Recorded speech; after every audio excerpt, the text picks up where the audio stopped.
All right, time to start the week off right with some Doc Smith. I read Skylark 3 over the weekend, and ironically, it is the second book in the Skylark series. It details the continued adventures of Richard Seaton, Martin Crane, Dorothy Seaton, and Margaret Crane, now all, married per Osnome and Washington, D.C. law, question mark. Plus a handful of new and old alien friends. Duquesne, I think, maybe? Duquesne takes a backseat role in this book. He's kind of the element that starts things in motion, but he doesn't really have a whole lot of effect on the rest of the plot. Basically, Duquesne is looking for a way to kill Richard Seaton and Martin Crane definitively, to get rid of them for good, and Seaton and Crane both know that he's kind of making that kind of a plan. So they plan to leave Earth and go off to do other things, basically to keep Duquesne away from them. Duquesne, at the same time, decides that he's going to go on some kind of quest to find additional useful technology, power, whatever, in order to help him beat Seaton and Crane. And that's kind of where things start when the story kind of just barely gets going. What they find, that is to say, what Seaton and Crane find, is actually that an alien group comes to visit them on Earth, and that gives them a better reason, even more so, to leave Earth and go do some things around the galaxy, while which would basically keep them safe from Duquesne in a reasonable way. So, let's see. It's friends from Osnome, Dunark and Sitar, come to visit, and they say, okay, we've got a problem on Osnome, we need your help. Can you come here and help us out? And they're like, yeah, sure, we were leaving anyway, we may as well head out there, and then we can see what we get on the way, on the way there. On the way to Osnome, they actually stumble upon a new alien race called the Phenochrone, and that alien race has a plan to rule the galaxy.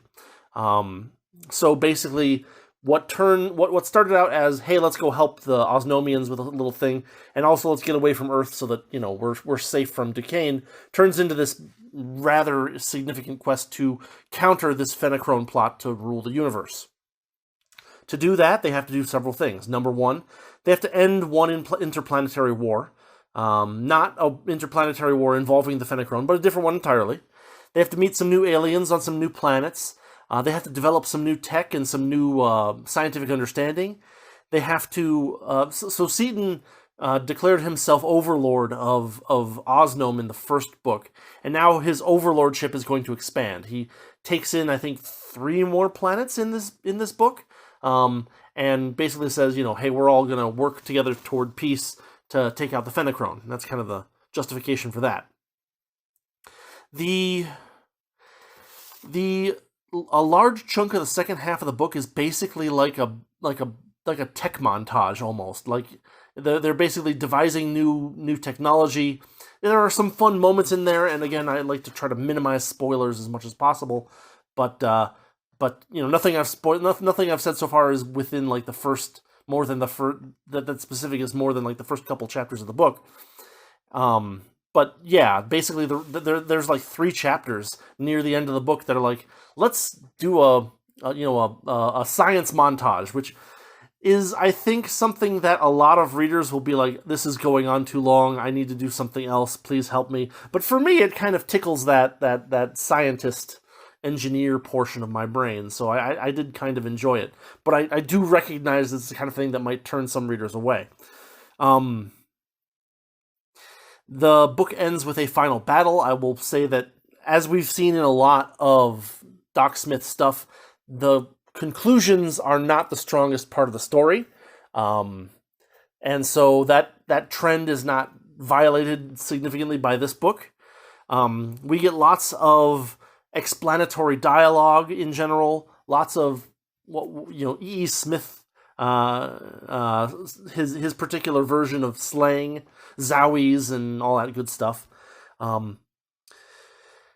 In this book, we get a very simple way to kind of give himself kind of an unlimited path to higher technology. Basically, all particles and waves and phenomena in the universe are classified into orders. And so, like, the most basic order of electromagnetic waves are first order, and then you have second order, third order, fourth order, fifth order, yada, yada, yada. And so basically he can say, oh, we developed seventh order and eighth order and ninth order and blah, blah, blah, blah. In fact, in this book, we go all the way up to, I think, sixth order, which is a little bit silly, I think, but this is kind of easy Doc Smith's style, and so I can't really complain too much about it. I've come to expect it at this point. Even though it is a little bit predictable and, in my opinion, a little bit boring. The fun parts of this book are largely character interactions. We get 3 new planets with a variety of characters on each planet that our main guys get to interact with. Various, like, different cultures and stuff like that. There's some fun ideas about, like, the intelligence of a race of people is largely proportional to its age.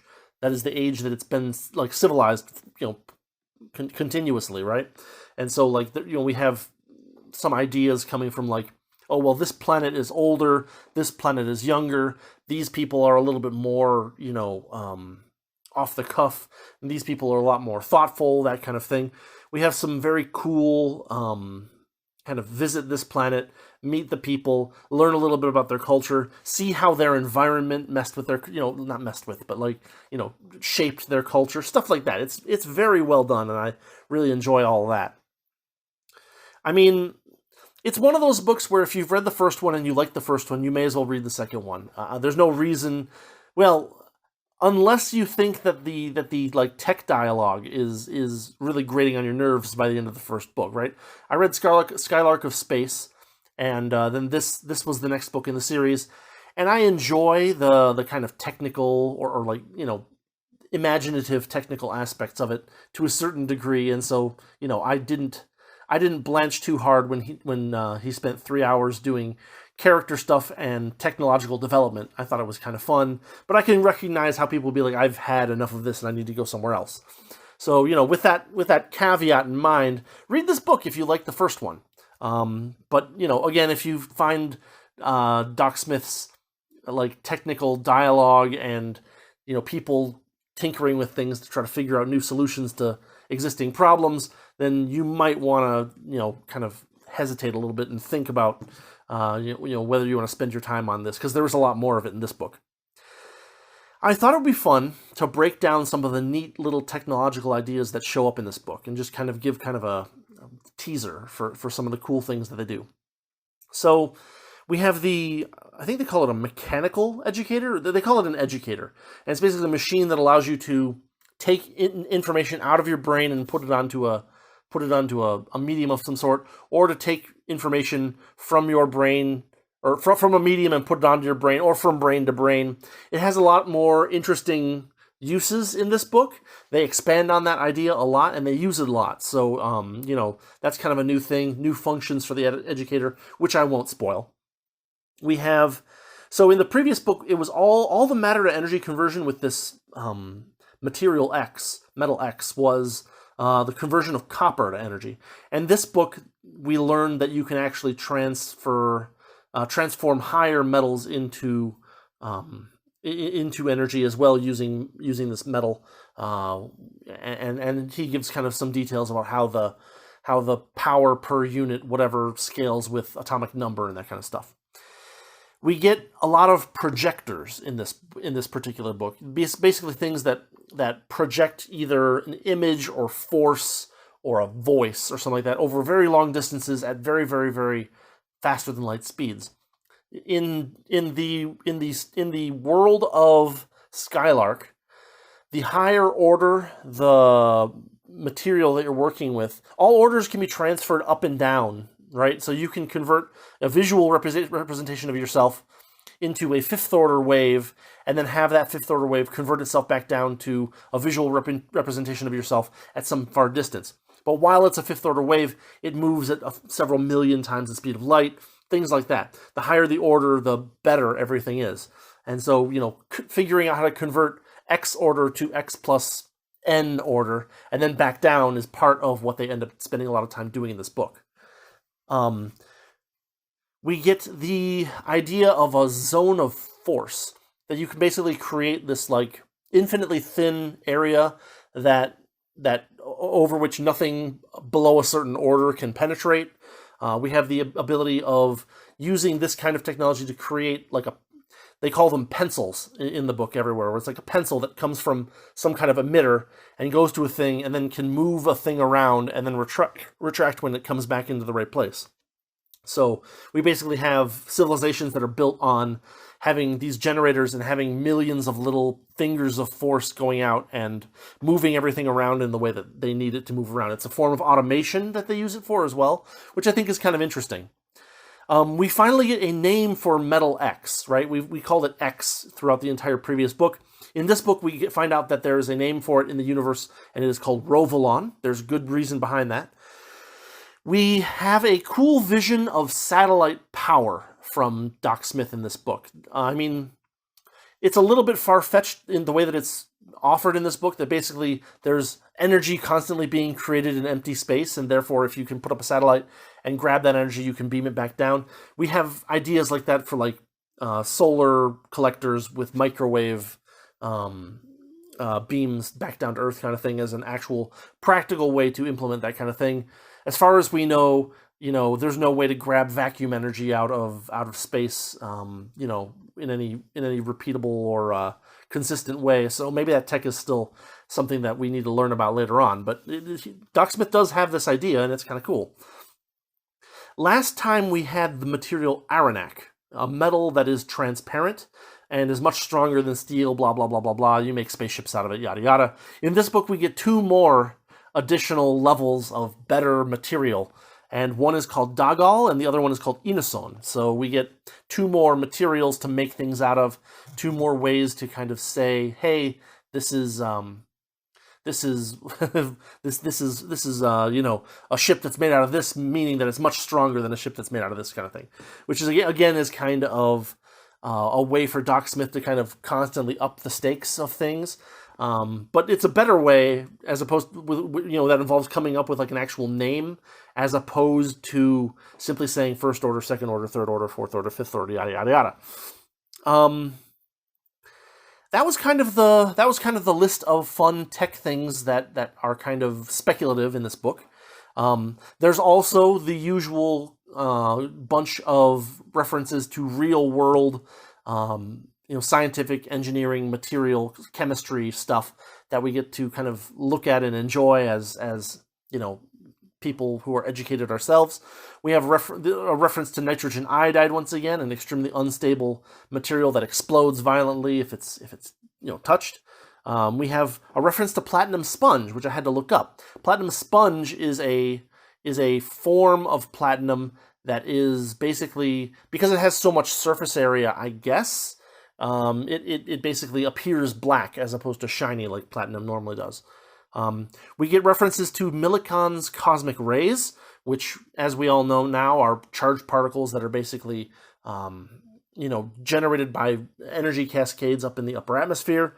We have references to neutronium and like pre-neutronium as well. They go into like a white dwarf star, into the core of a white dwarf star, which they can do with these projectors, and they like saw off a chunk of neutronium and bring it back, kind of thing.